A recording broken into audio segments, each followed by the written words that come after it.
said to the Second Continental Congress in Virginia when they were facing the British Army that was attacking them.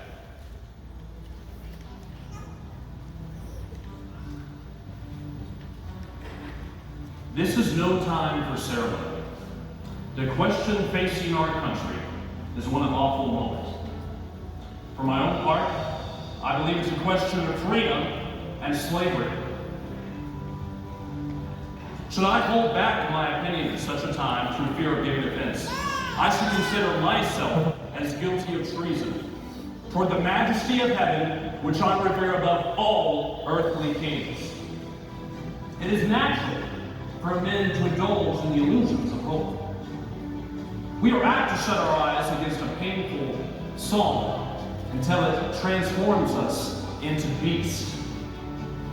But is this the part of great, wise men engaged in an awesome and arduous struggle for liberty? I know of no way of judging the future but by the past. Ask yourselves how this gracious reception of our petition comports with those warlike preparations which cover our waters and darken our lands. Are fleets and armies necessary to do the work of love and reconciliation? Let's not deceive ourselves. These are implements of war and segregation, the last arguments to which kings resort. I ask you, gentlemen, what means this martial reign if it is not to force us into submission? Has Great Britain any enemy in this corner of the world by which to accumulate all of these navies and armies? No, she has none. They are sent over to bind and to rivet chains which the British ministry has so long been forging. And what have we to oppose them? Shall we try argument? Sir, we have been trying that for the last 10 years. If we wish to be free, we must fight. I repeat, we must fight. They tell us, sir, that we are weak. But when shall we be stronger? Will it be the next week or the next year? Will it be when we are totally disarmed?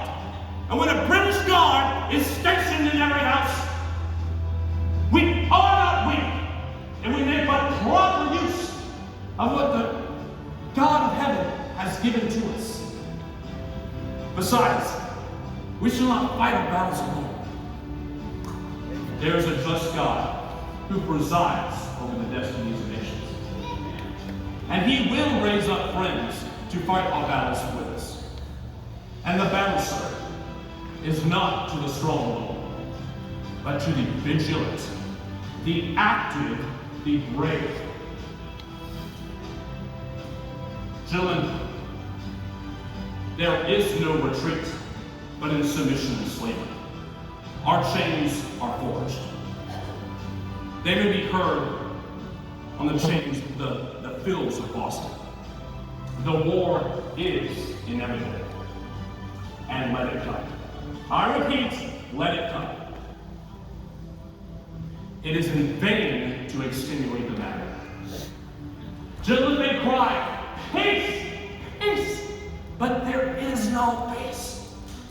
The next gale that sweeps from the north will bring to our ears the clash of resounding cymbals. Our brethren are already in the field. Why stand we here idle? What is the gentleman wish? Is life so dear and peace so sweet as to be purchased at the price of chains and slavery? Forbid